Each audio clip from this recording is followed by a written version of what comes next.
Love it. And I love your coffee cup, boss lady.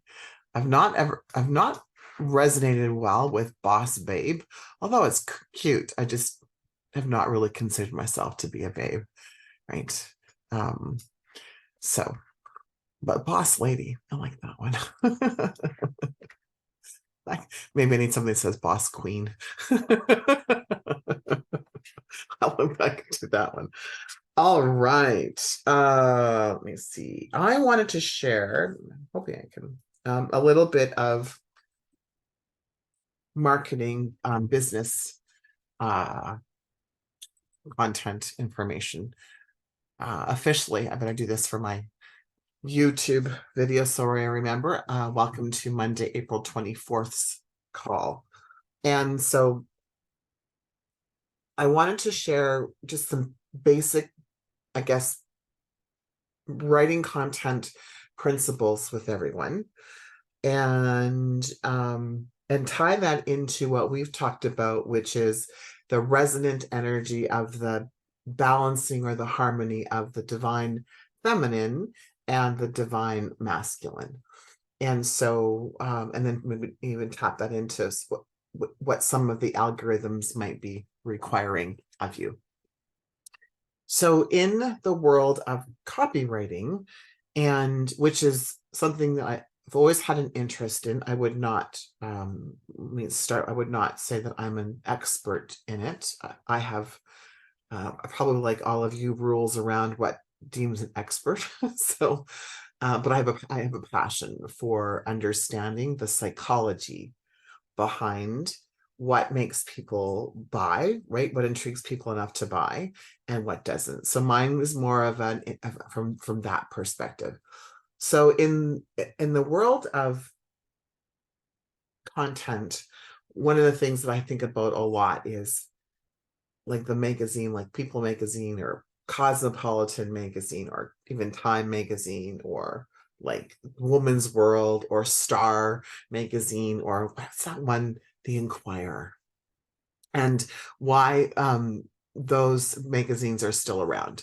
You know, what is it in it that people are picking it up and reading? So if you think about it, it's the headline, right? It's the headline on the magazines that captures the attention of the reader. In an email marketing, it would be the subject line would be like a headline, right? So if you think about like the most bizarre, and this is one of my favorite examples I talk about lots. So in the Inquirer magazine, they'll have something like two-headed monster, runs down the street kind of thing, right? It's more of a shock and awe, right? Cosmopolitan might be the top um three ways men can't resist, or right, or the top three orgasms, or the top three makeup tips, or this three ways to prevent, 7 steps to. And so the reason why all of those work is they're creating what's like a headline, which sometimes can be a hook, but there is a difference between a headline and a hook, right? But so they have these headlines. The headlines are designed to pique your curiosity. So your email open rate will depend on your subject line. So if you're sending out a weekly newsletter and you put in the subject line weekly newsletter, I'm sorry to share with you that people are not gonna like stop what they're doing, jump up and down and go, oh my God, I can't wait to read the weekly newsletter, right? Like that doesn't pique the curiosity. What will pique the curiosity is what's the reason, the purpose, what's the headline within the newsletter.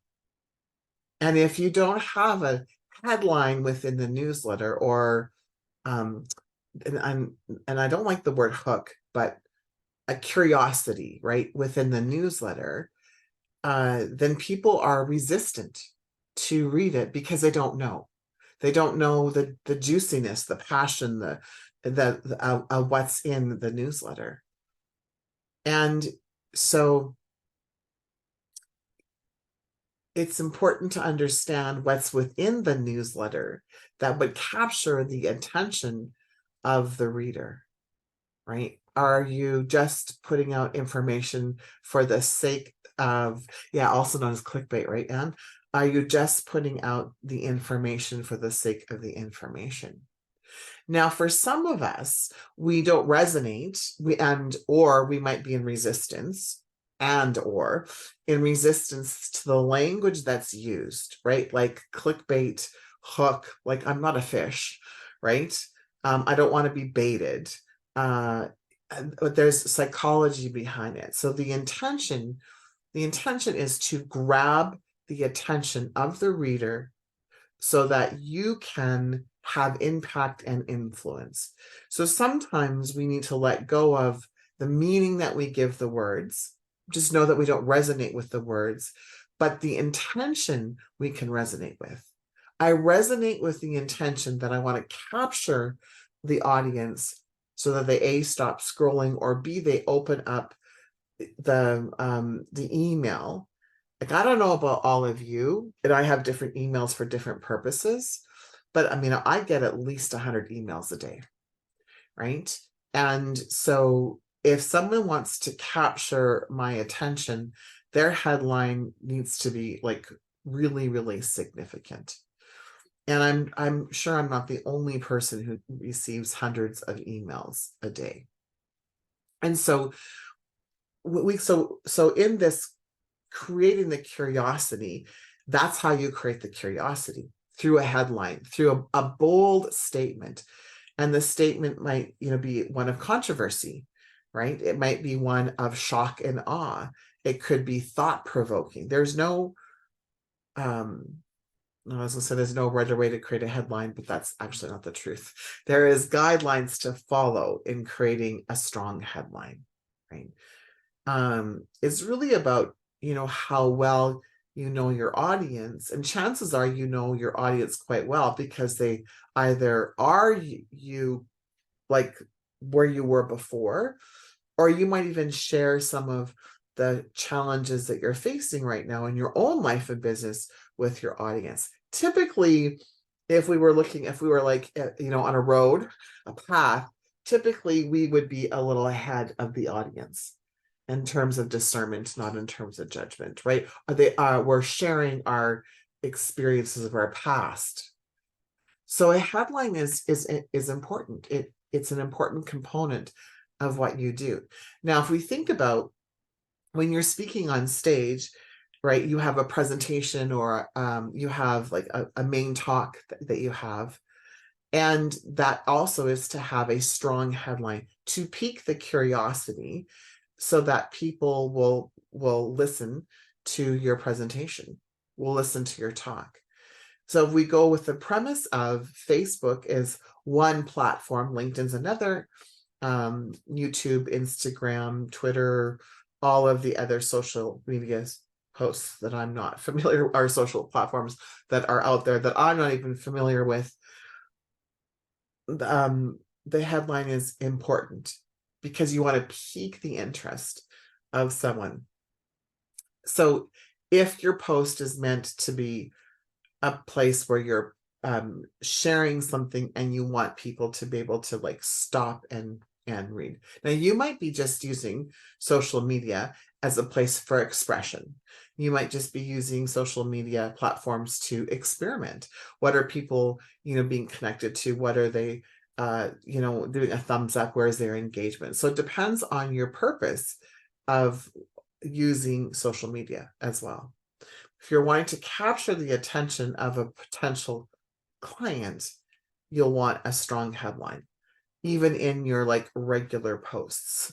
And the headline is to then create curiosity. The whole intention really is from a sharing our mission vision is to move people through stages, right? You want to create interest, so pique their curiosity, share with them and show them that you have the similar values thought processes, experiences that they do, so that there's this space of, oh, I'm not alone, right? So you want your audience to know they're not alone, that you share their pain or have shared their pain, that you possibly have the solution for them, and that you're sharing really great information with them, so that you're creating this relationship, right? So you go from let's create curiosity to let's create a relationship,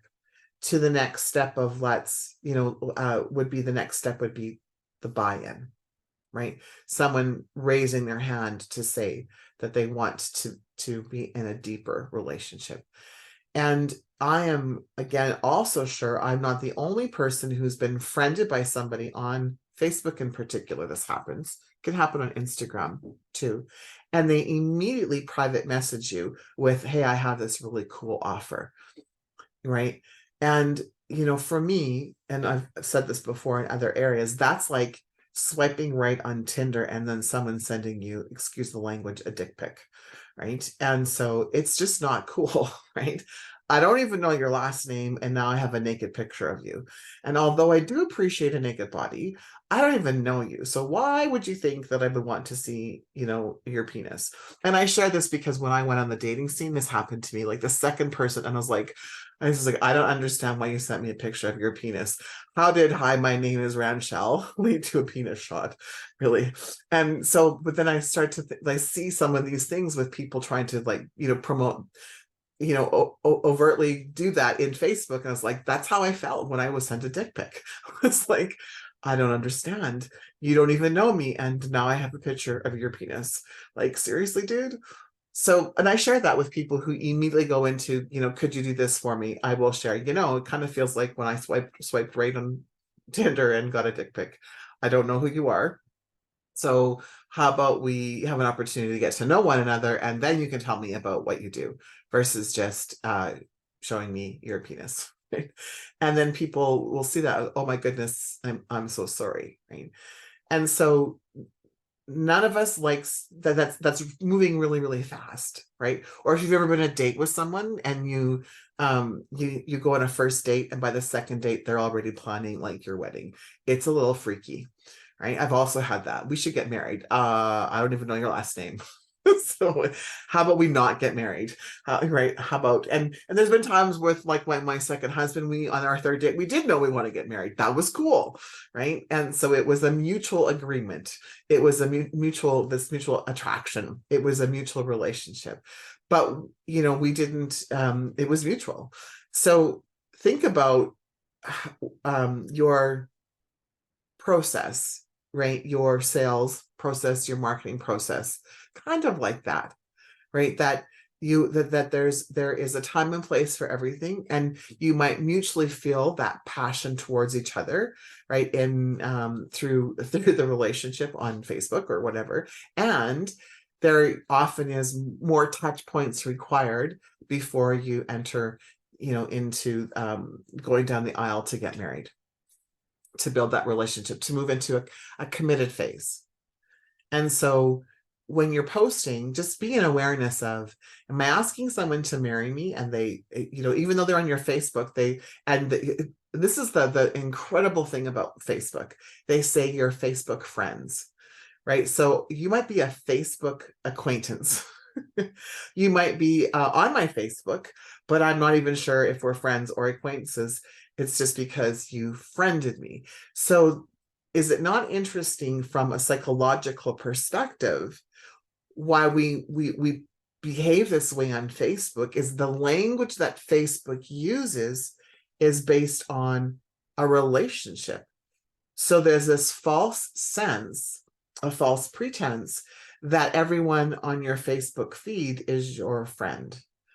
And are they? So you can build relationship with people on your social platforms, but what would that look like? It would look like maybe having conversation, like actual like conversation with people. That might be like, DMing somebody to build relationship with someone, or we can use as I said, we can use our Facebook feed as a speaking platform where we are consistent in our message and we're consistently sharing. Now, if you would like to have more people see your message, then part of what you might want to do is, in sharing your message, is to share it kind of like we would from the perspective of having a headline, right? So which is the first line in your Facebook.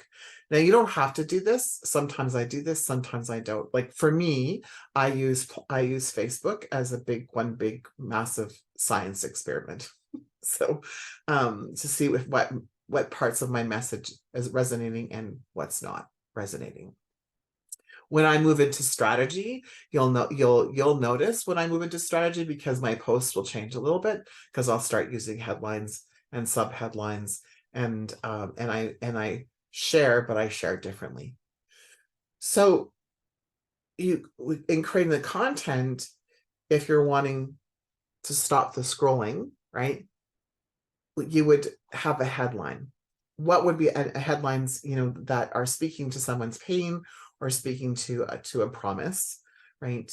We don't have time to go through headlines versus hooks, right? Or clickbait. We'll probably do that this week. Throughout the week, I'll just talk about it, and we'll find language that resonates with you, right? Versus the language that you're in, maybe either in non-resonance to or resisting. And if you're in resistance, then we can talk about what that looks like, where the resistance comes from, right? So for example, I don't like clickbait. I resist the word clickbait because I feel like that's shwarmy. Okay, I don't even know. It's just like, it feels icky, right? However, if I look at the psychology of how people think, I understand the premise of it. So if I promise myself that, and promise, divine, that I'll use my powers for good, then I will do that. So I can utilize the strength of what the intention of the clickbait is for good, right? So I'm out of the energy of cutting my nose cutting my nose off to spite my face, is what my parents used to share with me. Are you cutting your nose off to spite? And I'm like, oh, possibly. So let's go back. So we have the headline, and so you want a strong headline, right, to stop the scrolling. So think about the headlines that are the times that you stop scrolling. Why do you stop scrolling? And it could be that the person, and you have a relationship with them, so you stop because you want to see what they're sharing. Excuse me.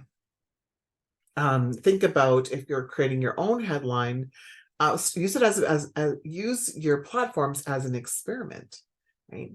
So think about Time magazine or Cosmopolitan magazine, or any of the magazines that are at the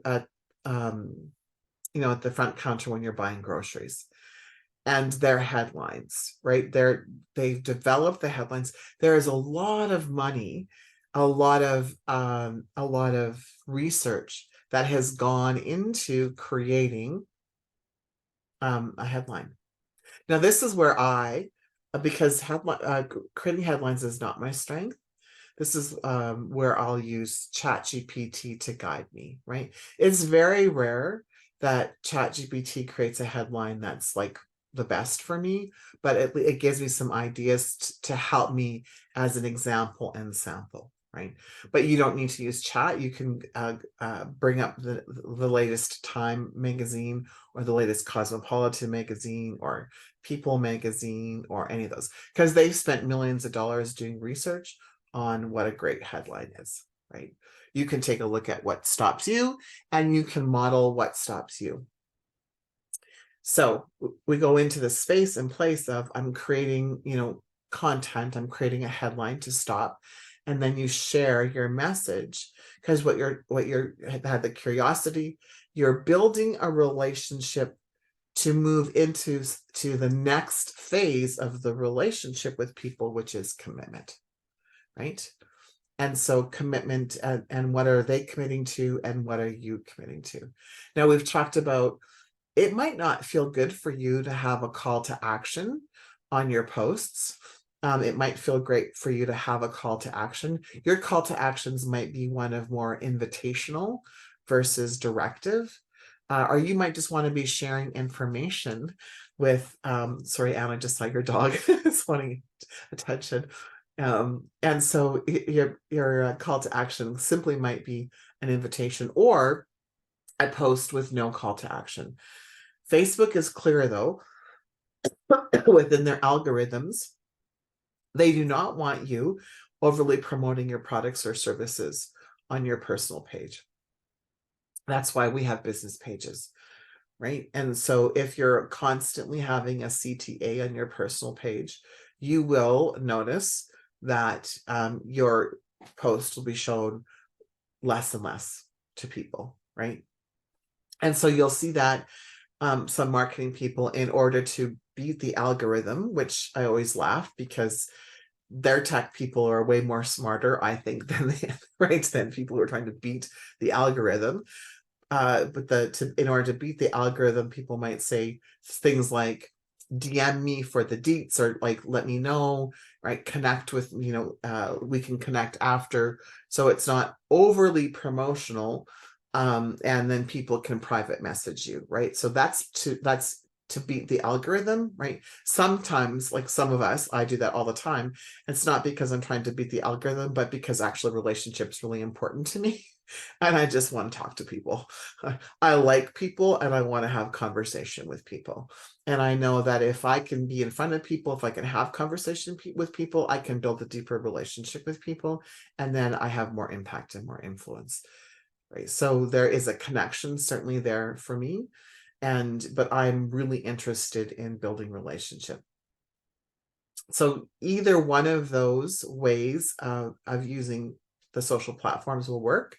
But what I really wanted to share was this whole concept of what the headline is for and being, strategic. So if your intention is to use any of the social platforms to engage in your audience and move them through a relationship so that they will eventually either become a client or become a referral partner or just even have a relationship, there are some psychological practices that you'll need I think that you need to know.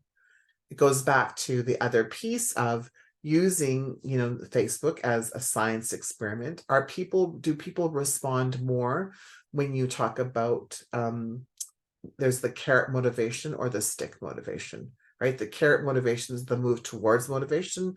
The stick motivation is preventing something, right? So we either want to be healthy or not want to be fat. That's probably the easiest way that I can explain that most people can relate to. And so if your motivation is a move towards motivation, if you're a carrot motivator and your posts are constantly carrot motivational, 50% of the audience is missing it, right? There's 5 buyer types. There's the blueprint buyer, the action buyer, the nurture buyer, and the knowledge buyer. And we're usually a combination of both. So if you are a knowledge and blueprint buyer, your posts often might be really, really detail oriented about all the features of what you're talking about, maybe offering some benefits. It might be full of research, data. And if you have an audience member of an action, which action buyers are only 20 or less than 12%, pardon me, of buyers are action buyers, your action buyer won't read your post. They'll read your headline, and if you had bullet posts in there, but they won't actually read paragraphs because it's just way too much information. All they really want to know is what's in it for me. Everyone wants to know that, but action buyers in particular, or like they read the top headline, often the first paragraph, they skip to the bottom, or like the mid if you have like really great information mid, and then they'll skip to the bottom because they want to know, what do you want me to do? Like, what can I do? What action can I take? But if you don't capture their attention at the top with your headline, they won't even bother stopping or scrolling. So action buyers are really bits and pieces. And then your nurture buyer, of course, wants to know about the relationship. What kind of relationship are you willing to be with them? Right. So they'll spend time getting to know you. A knowledge buyer needs to do research. So if you give a data and facts, they're the ones that are going to like test. They're going to go out and do their own research on your data and facts, and they need a lot of data and facts before they're willing to make a decision. And the challenge that you'll have with a knowledge buyer is that by the time that they've done all their data and facts, if you're not consistent in your posting, they'll find somebody else. Like the last person that they see is who they'll buy it from. So they might have seen the information from you. They go on the trail of data and fact, and then the last person that they are exposed to is who they'll buy from. So that's why another reason why consistency is important. And last but not least is the blueprint. Blueprint people love structure. They love strategies. They love systems. They love the word structure, strategy, systems, business foundations.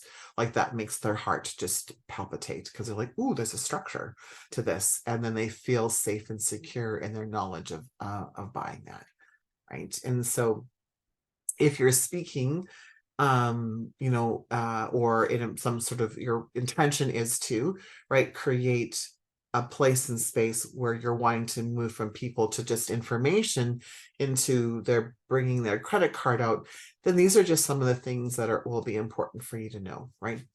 5 different buyer types, and you'll speak in your language.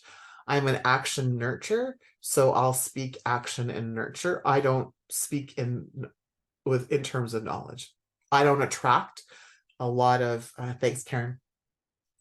I don't attract a lot of knowledge like K people in my world because I speak in issues, right? It's about this, like, so there's about this much ish data. And so I drive my K people crazy. So they tend to not want to work with me because I don't speak in that precise language. Now, tend to, it's never like black and white. But that, right, from that perspective. And a long time ago, I made the decision that was okay. That when I was presenting the information that I was presenting when I was on stage or experimenting, that I really wanted to be authentic and use my language and come across so that when people met me, there wasn't a disconnect, because they wouldn't go like, that's not the person that was posting, right? And so I think that's where the authenticity is so very, very important, right? And following your own guts, right? So just, posting because you want to share something to post, right? Are you posting because you feel like you're lacking something and you're needing something from Facebook? Then then you can look at Facebook as, and I say Facebook, it could be any of the social platforms, but you're building a relationship with the platform as well, right? What kind of relationship do you have with LinkedIn or Facebook or Instagram or TikTok or Twitter or Pinterest or whatever that is? What kind of relationship do you want from with those platforms? Because each one of those has a different energy to it. And so what would that look like for you and your business and your practices to do that? How can you support Facebook energetically, right? How can you, what can you ask? I mean, we could get really woohoo. What can you ask from those platforms, right? What kind of, conversation do you want to have with those particular platforms? Because everything is energy, right? And we know that like attracts like, so we can just, the simplicity of the law of attraction, like attracts like.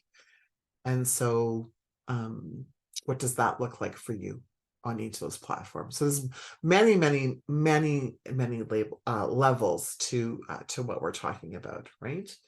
But I wanted to give you just an idea of what it looks like from the perspective of when we're posting on our social platforms.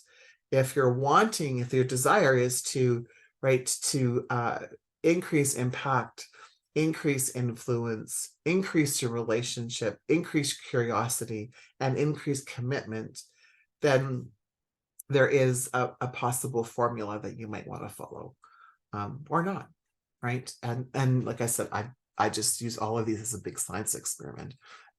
And so and going from there, which for me is taking the pressure off of making sure I post correctly, because I don't, that was one thing I worked through, is I have to post right, or I could just post.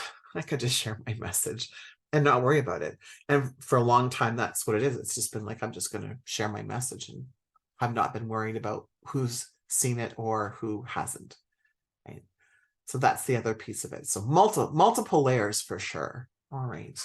Let me just stop the recording.